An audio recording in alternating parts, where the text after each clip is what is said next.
Good morning, children. Good morning, teacher. Today we will having a storytelling. Are you excited to listen? Yes, teacher. Okay. So the title of our story is The Story of an Art.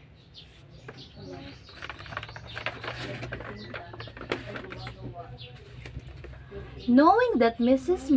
Marland was afflicted with a heart trouble, great care was taken to break to as gentle as possible the news of her husband's death. It was her sister Josephine who told her in a broken sentence, veiled hence that revealed in half counseling. Her husband's friend Richard was there, too near here. It was who had been in the newspaper office with intelligence a railroad disaster was received with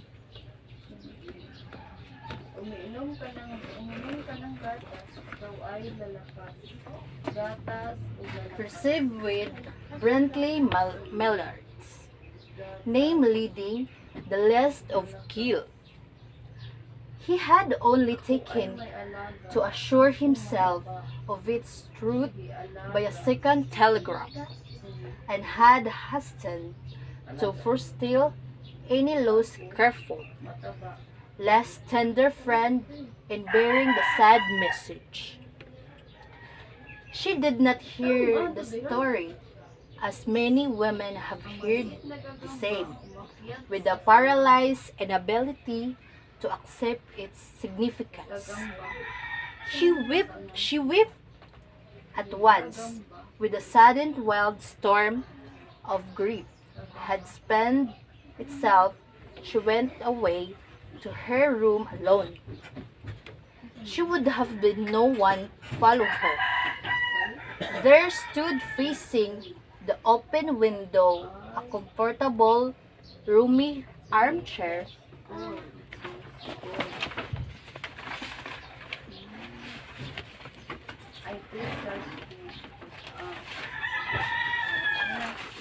Pila niya pa ha? 1, 5, 2, 3, pila niya? Roomy armchair. Into this she sank, pressed down by a physical 1, exhaustion that haunted her body and seemed to reach into her soul. 3, She could see in the open square before her house 1, the tops of trees that were all quarrel with new spring life. 3, The delicious breath of rain was in the air. In the street below, huddled was crying the wires. The notes of distant song, which someone was singing, reached her family, 1, and countless 2 plus plus spanos were tweeting in the leaves. There were patches of blue sky showing her and her throat the clouds. 2, 3, 4, That had met and piled one above other in the west, facing her window. 4, may 4 din. She sat with her thrown back upon the cushion of chin, Iya pa. quite motionless, except when the sob come into throat and shock her, as a child who has cried himself to sleep continued to sob into the chin. She was young, with a fair, calm face, whose line Iya pa. bespoke 1 repression plus and even a certain strength. But now, there was a dull store 2 in the plus eyes, 4 equals whose gauge was filled away 2 of plus 4 equals yonder Oh, on arm, and those patches of blue sky. It was not a glance of reflection, but rather indicated Wait na. a suspension of intelligent thought. There was something coming to her, 3 and plus 4. she was 5. waiting to it 3. fearfully. Yapa. What was 3 it? kuno, duwagan, ug She 5. did not know. Ulo na pila ni. It was too subtle and elusive to name. Duwagan, ug 5. But she felt it creeping out of the sky, reaching toward her thought, the sound of the sounds, the scents, and the color filled with the air. Now, her bosom rose to feel tumultuously. She was beginning to recognize this thing that was approached to possess her, and she was striving to beat it back with her will, as powerless as the two white slender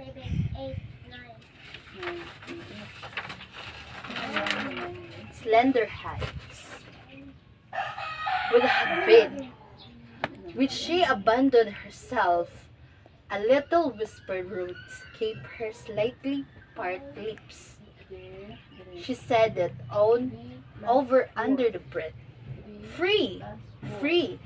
Free! 1, 2, 3, 4. The vegan stared and looked to terror had followed and went from the eyes. They stayed in can and bright.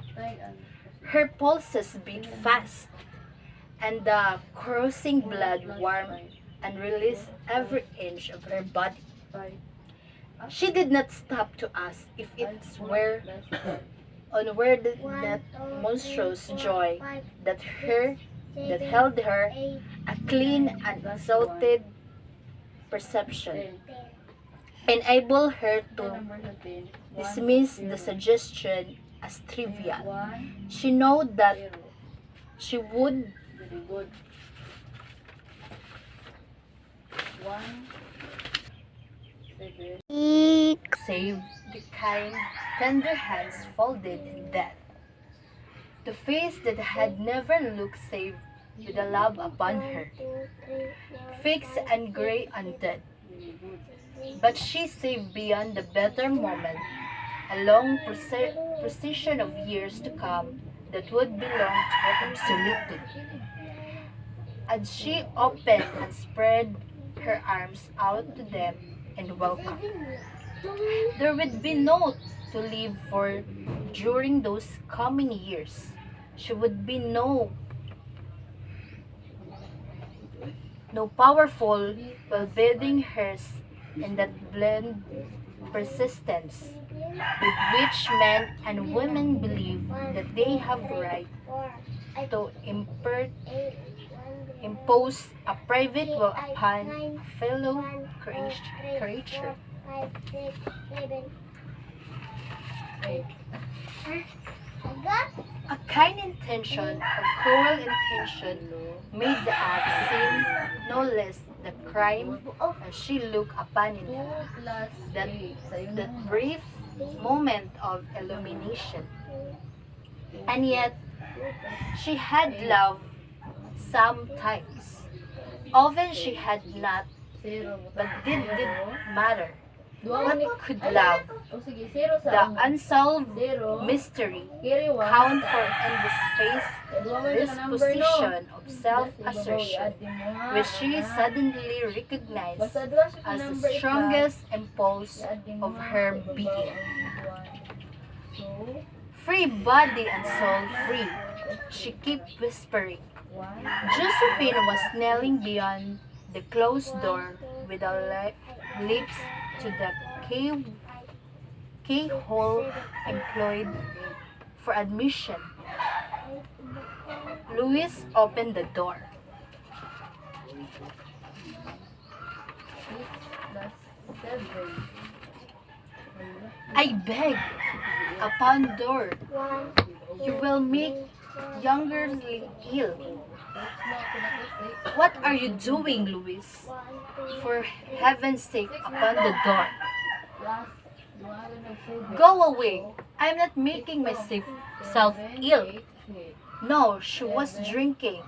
Very elixir of life through that open window.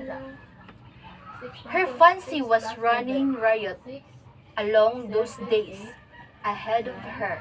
Spring days and summer days and all sorts of days that would be on.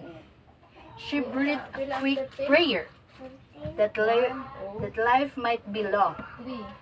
She was only yesterday she had thought it was a sudden that life might be long.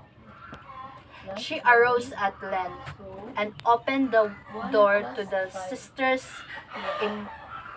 importunities. 1, 2, 3, 4, 5, 6. 6 na, plus. There was a feverish triumph in her eyes, and she carried herself 7.